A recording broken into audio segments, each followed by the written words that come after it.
Ko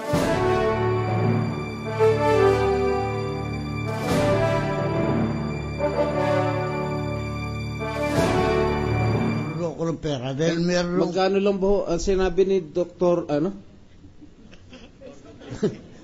Attorney Justiniano na ang travel tax lang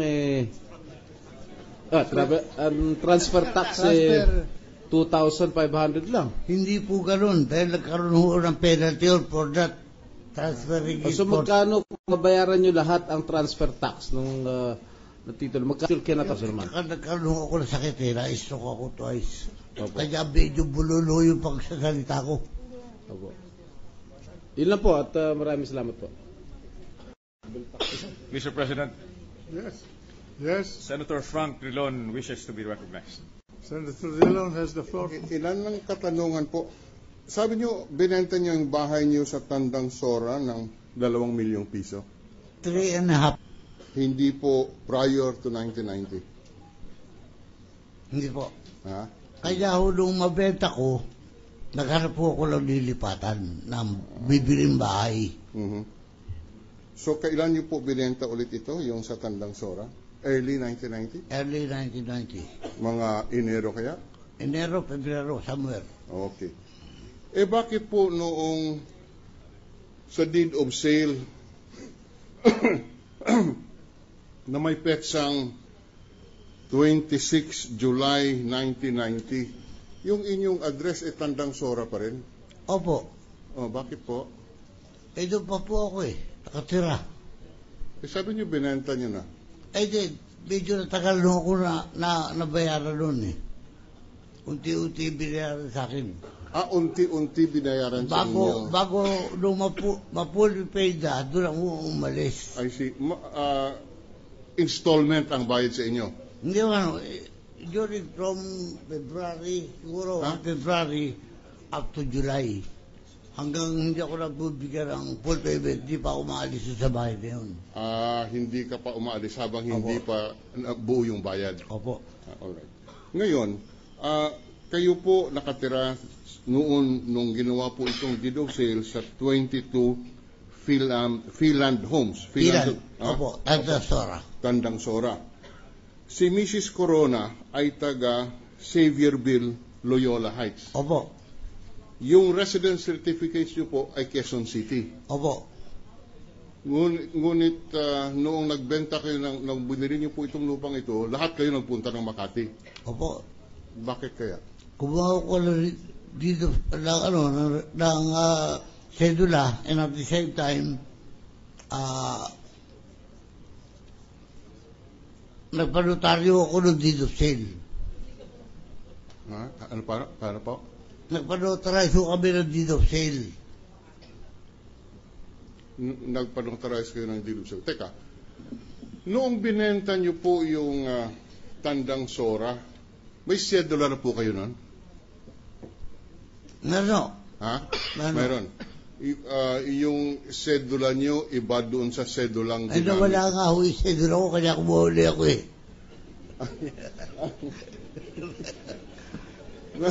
Nawala yung sedula nyo? Opo. Okay. Ngayon, doon po dito sa deed of sale, sino ang testigo po dito? Si Renato C. Corona. Opo. Sino po itong isang testigo? Hindi ko lang nakatanda ko sino yan. Mayroong Regina, mayroong ba? Hindi ko kilala. Ito po bang kayo, si Mrs. Cristina Corona, si Renato Corona, Opo. at isa pang testigong may pangalang Regina? Opo. Kayo po ba lahat nagpunta ng notaryo publiko sa Makati? Opo. Lahat kayo, apat? Opo. Di kasama yung babae. Ha? Hindi kasama yung babae. Yung Reyna, hindi ko nakita yun. Pero ang sabi dito, pinirmahan at nilagdaan sa presensya nitong Regina. Yung abogado ho ba yan? O yung witness? Testigo po, testigo. Ito po. Witness ho yan. Opo. Hindi ko nakita ho yan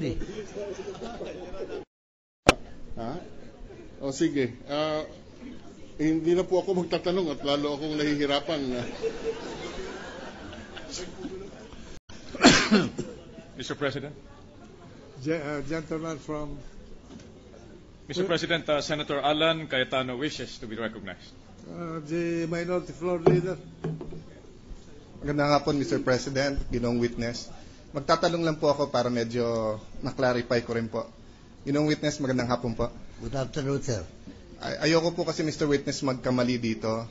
At kung ano man magiging paghuhusga namin, kung guilty o innocent, gusto ko makasiguro kami. Kaya kung po may question ang integridad nyo, ang po ako't mawalang galang sa ibang tanong, if it seems that I'm questioning yung iba nyong statement po mamaya. But hindi po yun ang intention. Para lang po tayo hindi magkamali mamaya. Narinig nyo po yung sinabi ng prosecution po, no? Na ang teorya nila o lumalabas po sa kanila ay yan parang gusto nila palabasin. Pero ang sinasabi ng depensa at sinasabi nyo, hindi totoo yon, talagang binili nyo. Tama po ba? Binili ko yan, dyan ako nakatira ngayon.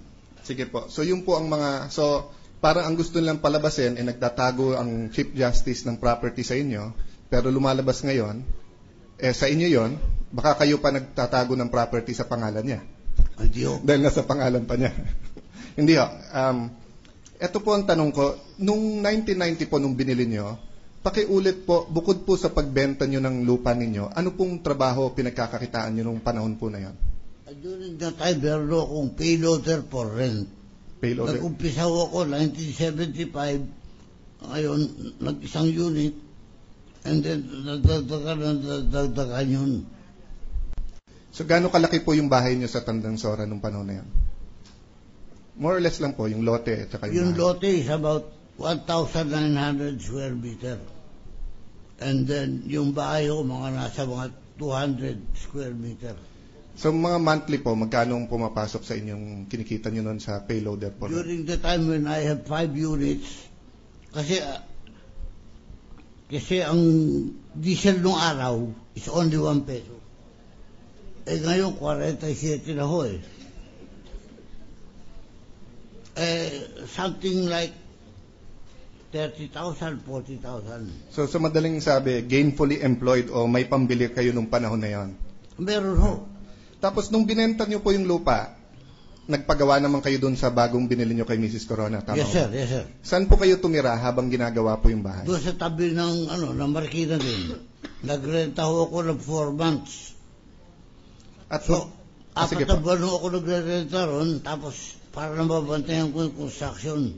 So mga 4 na buwan po kinonstruct yung bahay Oo. niyo po. Mabilis po kasi pag binabantayan talaga ng may-ari. Hindi lang ho 4 na buwan. May- Matagal ho lang Oo. na nabuo dahil kinulang na nga ho ko ng pera, ng funds. More or less po, magkano ulit ang bili nyo dun sa lupa kay Mrs. Corona? 1 million ho sa dokumento, 1 million. Anong ibig sabihin sa dokumento? Yung absolute deed of sale, Iba ba ho yung actual nyong bili at saka yung nasa dokumento? Pareho lang. pareho lang ho. So, 1 million. 18. Tapos, magkano po ang paggawa nyo ng bahay nyo? Inabot ho yun ng mga almost 2 eh. Okay. So, halos naubos nyo po yung pinangbenta nyo ng bahay nyo. Opo. Pero hindi pa ho tapos. Malaki ho ba ipon nyo nung panahon na yun? Wala na ho kung naipon dahil yun lang perang napagbilang ko ng bahay, Yun na rin po ang ano. yun na rin ang ginamit So, yung ko. kinikita nyo, halos yung Wala na ho kung kinikita noon, naibenta ko na mga units ko. Okay. Yung 7 titulo ho, it refers to 2 lots. Gaano kalaki po yung 7 titulo? 8 ho. 8 titulo, Refers to 2. 2 lots 2 property. na 1,000.